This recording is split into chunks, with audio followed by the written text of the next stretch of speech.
अधिगम का आकलन अर्थात असेसमेंट ऑफ लर्निंग। अधिगम क्या है आप जानते होंगे, व्यवहार में स्थायी परिवर्तन ही अधिगम कहलाता है। और आकलन का मतलब होता है किसी बच्चे के बारे में आप जानना कि उसने क्या सीखा है जो आपने पढ़ाया है। तो अधिगम का आकलन शब्द से आप समझ पा रहे होंगे कि सीखे हुए का आकलन, अर्थात बच्चे ने जो सीखा है उसका आकलन किया जाए। ये होता कब है, तो ये अधिगम के अंत में होता है, यानी जो भी आपको पढ़ाना था, बच्चे को सिखाना था, जो भी टॉपिक वो आपने पढ़ा दिया है और उसके अंत में जब आप कर रहे हैं आकलन, तो वो होता है अधिगम के अंत में आकलन। तीसरा पॉइंट है, इसमें विद्यार्थियों को महत्व नहीं दिया जाता, तो इसलिए ये जो है अब इसका रोल कम हो गया है, क्योंकि वर्तमान में क्या है, बाल केंद्रित शिक्षा है। बाल केंद्रित शिक्षा में बालकों के हिसाब से सारी चीजें होती हैं, बालकों की रुचियों आवश्यकताओं के हिसाब से। बट ये जो पहले चल रहा था अधिगम का आकलन, आज से लगभग 5-6 साल पहले जो शिक्षण व्यवस्था थी उसमें इसका महत्व था कि टीचर कुछ पढ़ा देता था, टॉपिक खत्म हो जाता था और लास्ट में वो टेस्ट ले लेता था या पूछ लेता था, तो वो होता था। उसमें जो है विद्यार्थियों की रुचि आवश्यकता को महत्व नहीं दिया जाता, ये पॉइंट ध्यान रखिएगा। अर्थात हम इसको कह सकते हैं कि ये क्या है, यह अध्यापक केंद्रित है। ये किया क्यों जाता है, जजमेंट करने के लिए, ये चेक करने के लिए कि हमने या टीचर ने जो पढ़ाया है बच्चों को कितना समझ में आया है, जजमेंट करने के लिए किया जाता है। और ये समेटिव असेसमेंट का ही हिस्सा है। दूसरा है आपका अधिगम के लिए आकलन। बिल्कुल हम आपको शॉर्ट में बता रहे हैं, वैसे ये वीडियो अगर आप कहीं भी और देखेंगे इस तरीके से आपको पहली बात कोई बताएगा नहीं, बताएगा तो आपको आधे घंटे का वीडियो मिलेगा, ठीक है। तो अधिगम के लिए आकलन ये आप कब लगाएंगे। अच्छा, इन दोनों में अंतर आप अगर ध्यान रखिएगा तो इसको आप इंग्लिश में ध्यान रखिएगा। ऑफ मतलब का, ठीक है, जब ऑफ लिखा हो तो इसका मतलब क्या होगा, अधिगम का आकलन। अभी हम आपको एक ट्रिक भी बताएंगे कैसे आपको याद करना है इसको। अधिगम के लिए आकलन कब लगाएंगे, जब ये शिक्षण प्रक्रिया की दौरान हो। मतलब आप पढ़ा रहे हो, क्लास में आप टीचर हैं, बच्चे पढ़ रहे हो, बीच बीच में आप उनसे कुछ पूछते चलें। जैसे आपने पढ़ाया संज्ञा के बारे में, हिंदी में पढ़ाया कि किसी व्यक्ति वस्तु स्थान के नाम को संज्ञा कहते हैं, आपने उदाहरण भी दे दिए। फिर थोड़ी देर बाद आपने बच्चों से पूछा कि बेटा बताओ ताजमहल क्या है, संज्ञा है, सर्वनाम है, तो बच्चा बता रहा। बीच बीच में आप करते रहे, हम ये कह सकते हैं कि ड्यूरिंग प्रोसेस होता है। अधिगम प्रक्रिया के दौरान, शिक्षण प्रक्रिया के दौरान या अधिगम प्रक्रिया के दौरान, जब बच्चे सीख रहे हो और आप सिखा रहे हो, उन्हीं के बीच बीच में प्रक्रिया के दौरान ही जो होता है आकलन, वो होता है अधिगम के लिए आकलन। ट्रिक क्या बनती है हमारी, यहां पे आप देख पा रहे होंगे इंग्लिश में ऑप्शन आपको मिलेगा for assessment for learning. Trick कैसे बनी ये आप समझिए। फॉर जब आप लिखते हैं तो यहां पे देखिएगा बीच में क्या आता है, FOR, ये फॉर लिखा हुआ है ना, तो देखिए यहां पे बीच में कोई शब्द आ रहा है कि नहीं आ रहा, बीच में कुछ ना कुछ तो आ रहा होगा। क्या आ रहा है, O आ रहा है। बट ये आपको पता चल गया कि यहां पे बीच में कुछ ना कुछ शब्द आ रहा है। अच्छा, अगर हम यहां पे पूछे कि बीच में क्या आ रहा है, कुछ आ रहा है बीच में, कुछ भी नहीं है, दो ही शब्द हैं तो कुछ आ ही नहीं रहा बीच में। तो यहां से आपको एक ट्रिक बन गई कि फॉर कब लगाना है, जब बीच में हो रहा हो। किसके बीच में, शिक्षण प्रक्रिया के बीच में, या बच्चे जब सीख रहे हो उसके बीच में हो रहा हो, तब हम फॉर लगाएंगे। अच्छा, ये कई तरीके से हो सकता है, टीचर पढ़ा रहा है, हो सकता है कुछ क्वेश्चन आंसर कर ले, हो सकता है ऑब्जर्वेशन मेथड का यूज कर ले, हो सकता है उसमें कुछ असाइनमेंट दे दे या कोई प्रोजेक्ट वर्क दे दे। तो ये कई तरीके से हो सकता है, ठीक है। इसमें अध्यापक और विद्यार्थी दोनों की भूमिका होती है, दोनों इसके लिए जिम्मेदार होते हैं। और यहां पे आप एक और याद रख सकते हैं, मान लिया आपसे पूछ ले कि किसका हिस्सा है ये, तो ये फॉर से क्या बना, फॉर्मेटिव, तो ये फॉर्मेटिव असेसमेंट का हिस्सा है। तीसरा है आपका अधिगम के समान आकलन, यानी असेसमेंट एज लर्निंग। सबसे अच्छा तरीका यहां पे हमने आपको बताया याद करने का, फॉर मतलब बीच में और इसके बीच में कुछ होगा नहीं, तो ये दो आपको बिल्कुल याद हो गए होंगे। अधिगम के समान आकलन कब लगाएंगे, असेसमेंट एज लर्निंग। एज मतलब AS बोलिए, एज मतलब खुद हम करें इसमें। तो इसमें क्या करते हैं, बच्चे स्वयं करते हैं। आपने बहुत बार देखा होगा कक्षा 6, 7, 8 में आप जब होंगे तो कई बार टीचर ने आपको कुछ होमवर्क दिया होगा कि कक्षा 6 के प्रश्न उत्तर कल सुने जाएंगे, याद करके आइएगा। अगले दिन टीचर कक्षा में आते हैं, क्या करते हैं, थोड़ा सा उनको कुछ वर्क रहता है, कॉपियां चेक करनी होती हैं, तो वो क्या कहते हैं, बेटा तुम लोग आपस में सुन लो, तुम उनसे सुन लो, तुम उनसे सुन लो। वो होता है असेसमेंट एज लर्निंग। मतलब पीयर ग्रुप में आप या अपने सहपाठियों के द्वारा आपस में आप आकलन करें। या फिर हम ये कह सकते हैं कई बार हमें जब होमवर्क दिया जाता है कुछ याद करने के लिए, या फिर जब एग्जाम होते हैं तो हम बात कर रहे हैं वही 6, 7, 8 की। जब आप कक्षा 6, 7, 8 में रहे होंगे तो आप ऐसे हाथ रख करके खुद से आप सुनते थे कि हाँ हमें ये चीज याद हुई है कि नहीं हुई है ना। हाथ पहले आपने कुछ पढ़ा, फिर जहां से आपने पढ़ा उस पर हाथ रख करके हटा करके देखा कि यह हमें सही याद है कि नहीं। मतलब आप खुद कर रहे हैं, किसी भी तरीके से करें, आप स्वयं करें या तो आपका सहपाठी करे, आप ग्रुप में करें, 2-2 लोगों के ग्रुप बना दे टीचर और कहे आपस में सुन लो। तो ये आपको हमेशा याद रहेगा कि एज कब लगाएंगे, जब हम खुद करें। अधिगम में आकलन कब होगा, तो ये क्या है, इसमें अधिगम और आकलन दोनों जटिल रूप से अंतः संबंधित है। इसका मतलब यह है कि आप पढ़ रहे होंगे, जैसे कोई बुक आपने एनसीईआरटी की देखी होगी, पढ़ रहे हैं, उसमें साथ ही साथ आकलन होता जा रहा है, पता ही नहीं चल रहा कब आपका आकलन हो गया। आइए दिखाते हैं इसका एग्जांपल। आपके सामने एनसीईआरटी कक्षा 3 या 4 की ईवीएस की किताब है, शायद 3 की ही है। यहां पे जैसे आप चैप्टर नंबर 2 देख रहे हैं, पौधों की परी, ये आप थ्योरी पढ़ रहे हैं, ठीक है, समझते जाइएगा।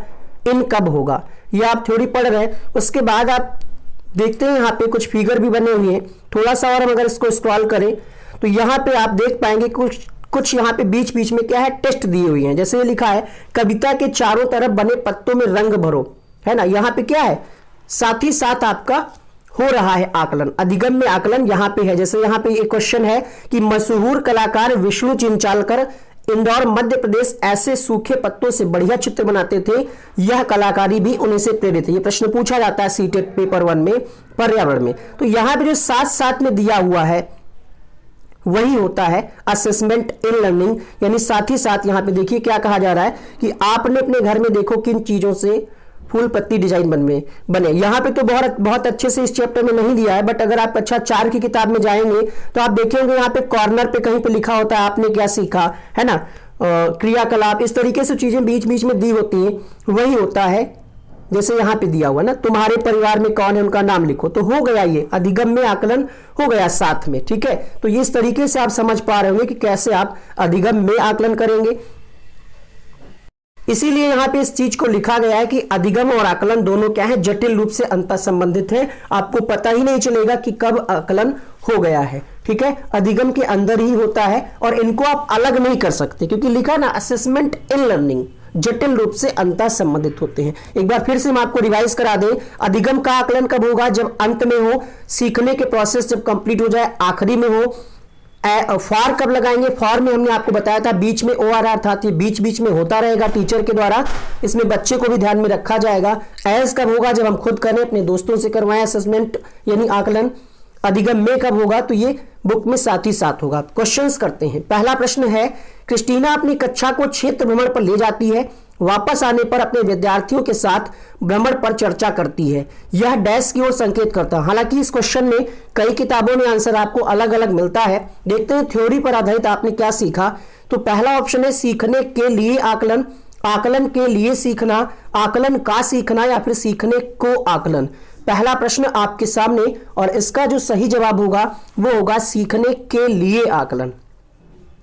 सीखने के लिए आकलन क्यों होगा, क्योंकि हमने आपको बताया कि असेसमेंट फॉर लर्निंग कब लगाएंगे, जब ये प्रक्रिया के दौरान हो। देखिए ये भ्रमण पे ले गई है, वापस आ गई, बट अभी ऐसा तो है नहीं कि पूरी प्रक्रिया कंप्लीट हो गई हो।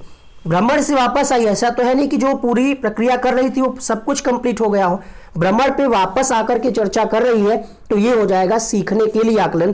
कई किताबों में इसका आंसर सीखने का आकलन या कुछ और मिलता है। फिलहाल जहां तक मेरी जानकारी में इसको बहुत अच्छे से चेक किया है, आंसर इसका यही जाएगा सीखने के लिए आकलन, क्योंकि ये लर्निंग प्रोसेस अभी खत्म नहीं हुई। हाँ, वो भ्रमण पे ले गई थी, वो प्रोसेस खत्म हुआ है, बट अभी लर्निंग प्रोसेस पूरी तरीके से खत्म नहीं हुई, तो इसमें सुधार की आवश्यकता है। फर्स्ट ऑप्शन सही होगा, सीखने के लिए आकलन।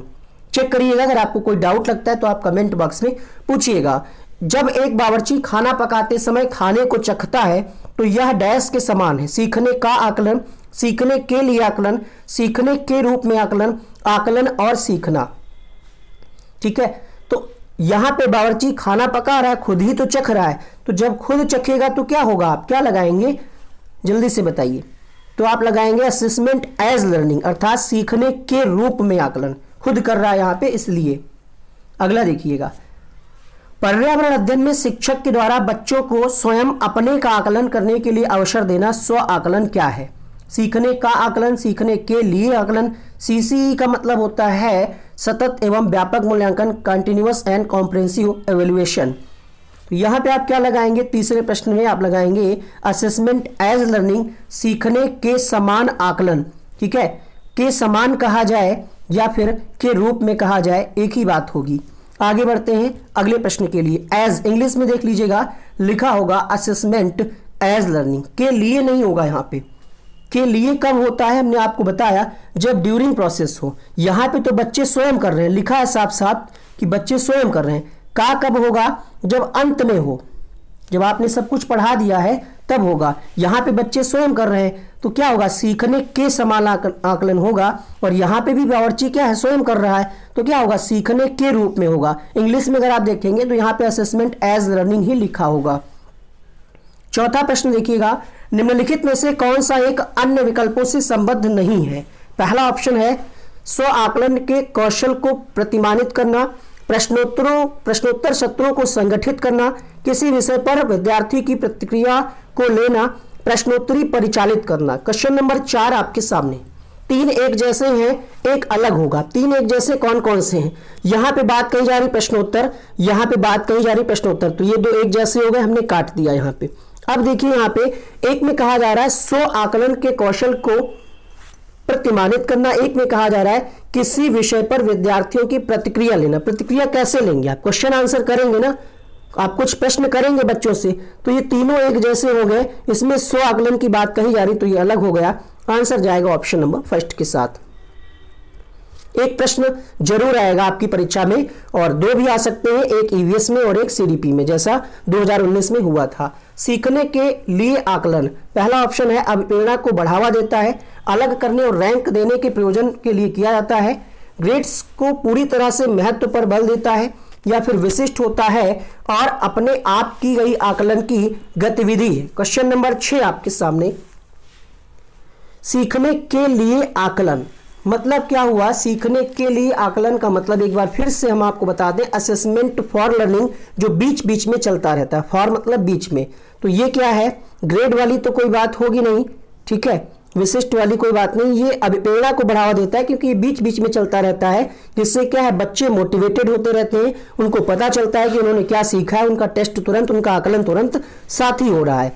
अधिगम में आकलन किस लिए आवश्यक होता है, ग्रेड एवं अंकों के लिए, जांच परीक्षण के लिए, प्रेरणा के लिए, पृथक्करण और श्रेणीकरण के उद्देश्य को प्रोत्साहन देने के लिए। 7वां प्रश्न आपके सामने, पृथक्करण वाली बात गलत हो गई, ग्रेड अंकों की कोई बात हमने आपको नहीं बताई। अधिगम में आकलन हम इसलिए करते हैं ताकि हम साथ ही साथ करते चले, तो ये भी मोटिवेशन के लिए होता है। प्रश्न संख्या 7 ऑप्शन नंबर यहाँ पे सी सही होगा। समझ में आया ना आप सबको, चलिए